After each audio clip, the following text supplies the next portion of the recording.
All right, ladies and gentlemen, welcome to another random player ranked spectating fiesta sensation Dalmatian situation.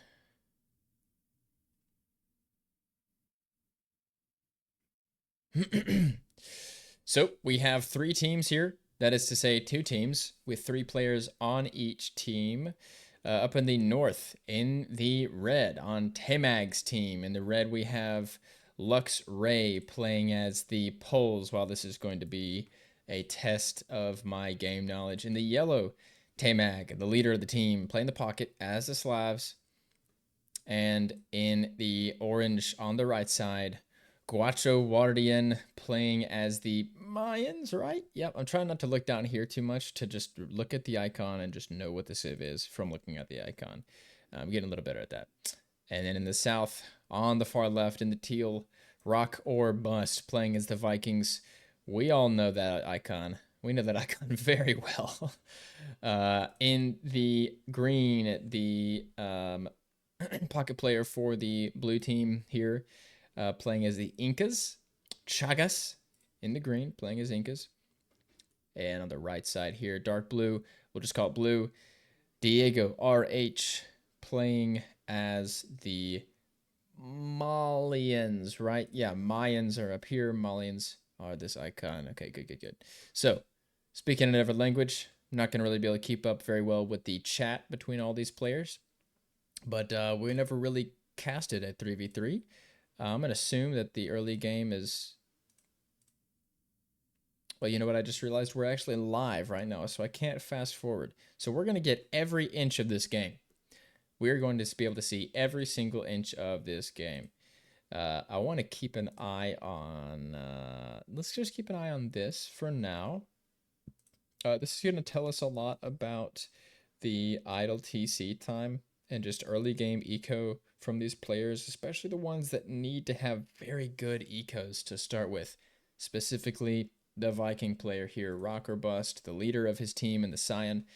Um, the Vikings, as we know, have an incredibly strong early game. They have an incredible eco for the entire game. It's just amazing. Free town center eco upgrades, which means they get hand. Let's see. What is it? Hand cart, wagon wheel, wagon, hand wagon, push wagon. The first eco upgrade that you can get from the town center, that's the one that the Vikings get. You can figure out the rest on your own, and it allows them to not spend the resources nor the time on purchasing that upgrade, which puts them quite a step ahead of any other civs in terms of the early game eco. Across from them, though, playing as the Poles, Luxray is going to have a really good time here in the red. The Poles gain gold in addition to stone when their stone miners mine stone. So, and I believe I want to say there's some other eco upgrades they also get, but I can't bring them to mind right now. But I know that there's a very good one. It allows for a lot of expansive eco early in the game, especially when they get on stone for castles. Getting that extra gold in the pocket is just clutch. So we're going to see some deer pushing here. We're going to see some deer pushing here from, looks like most of the players. This is looking like it's around the 1600 elo range. We got 17, we got 15, 14, so around the 1600 on average elo range. Again, I'm not going to be able to keep up with this chatting because I have no idea what this guy is saying or even what language he's speaking in. But here in the dark blue, heavy on board. Looks like Diego's going to have both of his board already in. It's just going to be interesting to see here what the pocket players are going to do versus the flank players, that is to say. So for the blue team here, we have looks like Chagas going up to feudal, getting there soon, and Diego clicking up just now, whereas all three players on the yellow team have clicked up and are going to get there around the same time.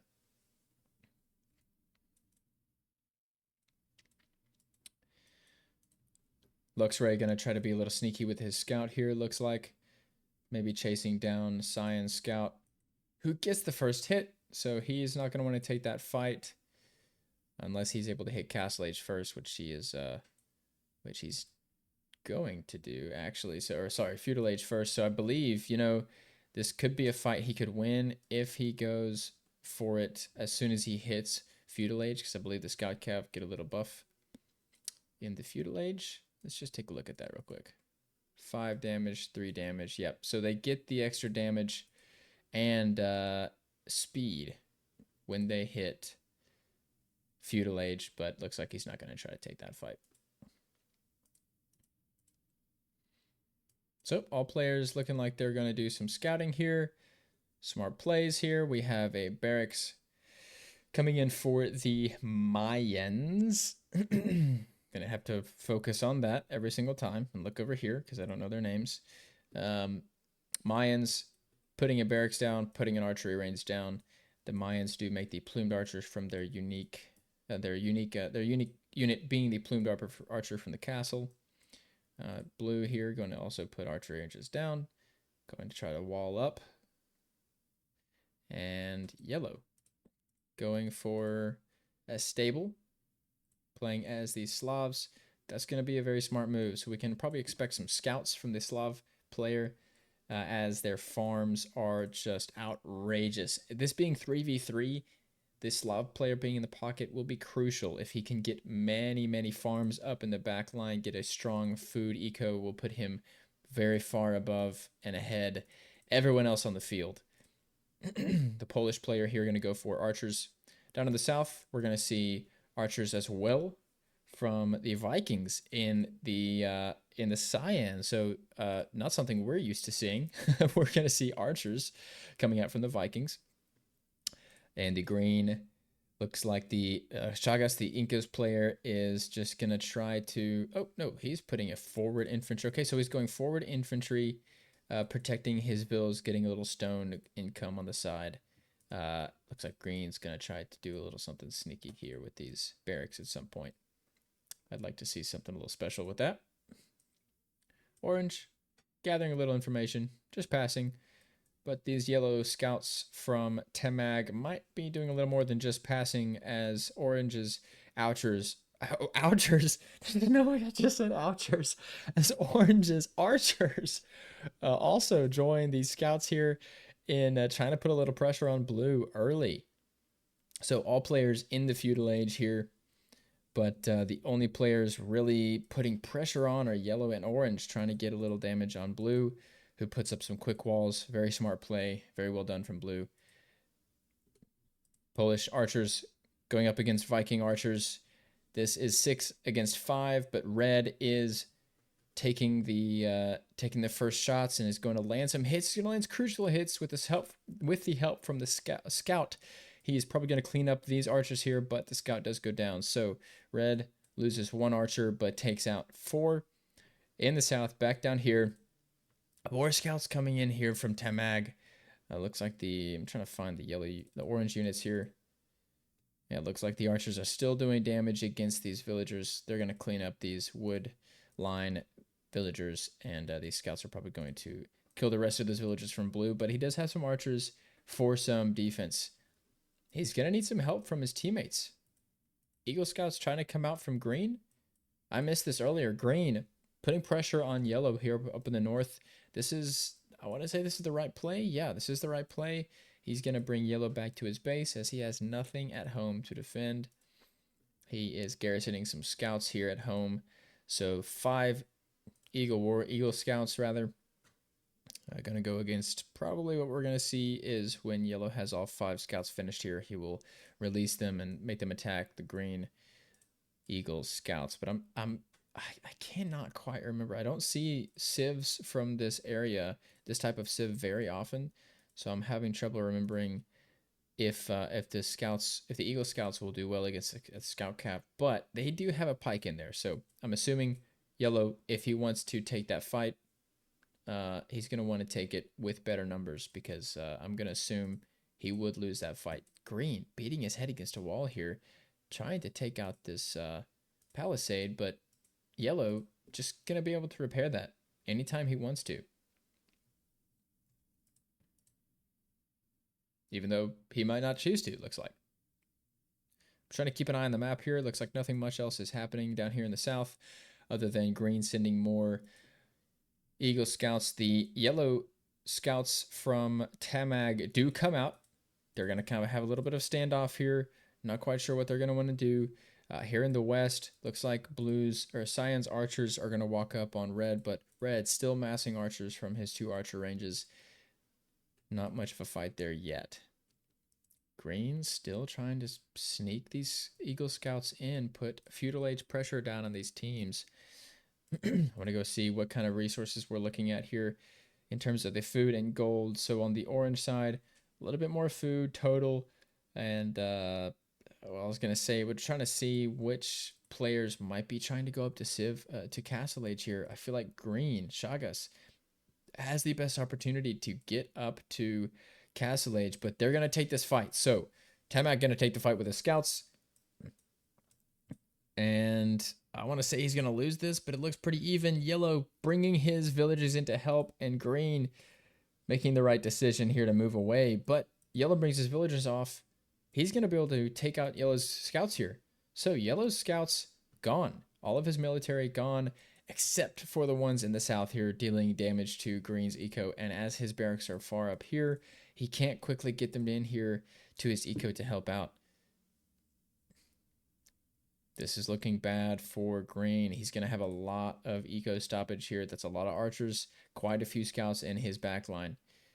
Green going to go for a watchtower here to protect maybe a wood, maybe a stone mine deposit here, but not going to be able to get it up in time. Archers just passing from orange as green deletes the tower. Green, however, playing this very well, trying to keep these Eagle Scouts, putting pressure up in the north in yellow's base. Como Van here from the Polish player. As the market goes up, he does have a blacksmith. He's coming up on the resources to be able to click up to Castle Age, as is Rock or Bust here in the Cyan. So the Vikings, once they hit Castle Age, is really, I feel like, where they start to excel. But we, you know what? I'm going to check something real quick. This is bad. This is bad. Taking the Ville fight with the Incan villagers here, just going against scouts, not going to look very good for green here. Not looking very good for Chagas in the green, as these archers just camping his base, finding picks, keeping pressure on. Not keeping pressure on the farms, but as their feudal age. Well, I say that, and then he immediately puts pressure on the farms. All of this going on as blue walking up with skirms and archers here, putting pressure on orange's base. So this is an interesting game. You know, often you see, you know, mid to feudal age pressure and then castle age, big time battles in these big team games. But these players putting pressure on early, forcing some reactions. Very, very, very well done here. I don't know why I said very 14 times, but looking like Cyan's going to be able to fend off these archers off of green's base, leaving his own base unprotected. He does have some garrisoned at home, but this is 24, 26 archers here from red. I think Cyan might hope to hit crossbowmen once he hits Castle Age to be able to put up a fight against these guys, but this is almost 30 units. This is not looking pretty here for blue. And yet he does have stone walls in the front. You know, if red doesn't try to go around.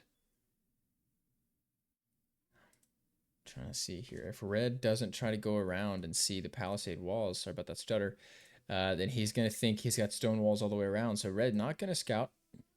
South. Green checking up on him. Yellow putting a second TC down as he hits the Castle Age, but green still putting pressure in with these Eagle Scouts, really being a nuisance in yellow's base. Cyan playing this very well, defending his home, going up to the crossbowman. The right play here, but look at this crossbowman coming in from the Polish player. This is going to be a big fight between crossbowmen. It's going to matter a lot how much eco these players have. Looks like 2 skirms on each side. Ooh, 1 skirm for the red player. Not gonna be not gonna be much of a difference maker here. So we have 30 versus just about 30 units. Actually, it is literally 30 versus 30 units now. So crossbowman coming in here for dark blue as he has some massed out, hiding underneath these trees here in the middle of the map. Orange gonna move his crossbowman in through as well. So mostly archers on the field, which means yellow scouts and knights coming through the middle. This is going to be dangerous. We're going to need pikes with all of these archers if any of these players decide to branch off into an infantry or a cav composition. As we're seeing from yellow, go for the cav. I think this is smart.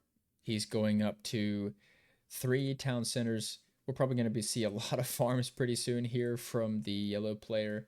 Like I was saying, the Slavs going for cav, going for farms, going for that food eco is going to be huge as the pocket player. So the pressure from green, crucial to try to keep that, to try to keep the Slavs from getting too far ahead. But looks like those scouts have gone down now. So we've got a serious problem here for dark blue. His forces were a little too far ahead. Green calling it GG. This is looking dangerous for dark blue. Yellow's cav going to find a hole and get into dark blue's base. He's not going to be able to get his units back quick enough to save these vills. They will be cut off by the knights. And a big fight here on the left side of the map. Red does have numbers here. Cyan's got to take some shots. Maybe split his archers up. Try to focus more than one, just one player. Dark blue here with his own units to protect his base. This is enough, I would think, to fight off the knights and the scouts, but this is just too much here from the Mayans player rather. In addition to the knights and the scouts, very, very dangerous here. Not looking good for dark blue. Green, obviously, so far behind. Throwing the game, maybe? Looks like he's just giving up here. I say as I didn't even realize that he resigned. So dark blue resigning, green resigning. Cyan, no doubt, also to resign soon. He does not want to give up this fight against the Polish player, but besides, not much of a chance for him at this point. So goes ahead and resigns. Tamag's team, orange, yellow, and red, going to take the victory here. Very well played from yellow. The Slavs player, I think, was the biggest difference maker here. Most everyone went for archers here. Obviously, the Incan player, Eagle Warriors in yellow's base, but not really a whole lot of other pressure there. I think that was blue's weakest link here, is the Incan player. Not really taking advantage as much as he could from his pocket position. Maybe wall up earlier, protect his whole eco from the archer push. And then the yellow Slavs player, Tamag, coming in clutch with the cav as their farming bonus, going to be able to support that scout rush early and then get those knights out to really be the biggest difference maker here for that team. So Tamag's team taking the victory.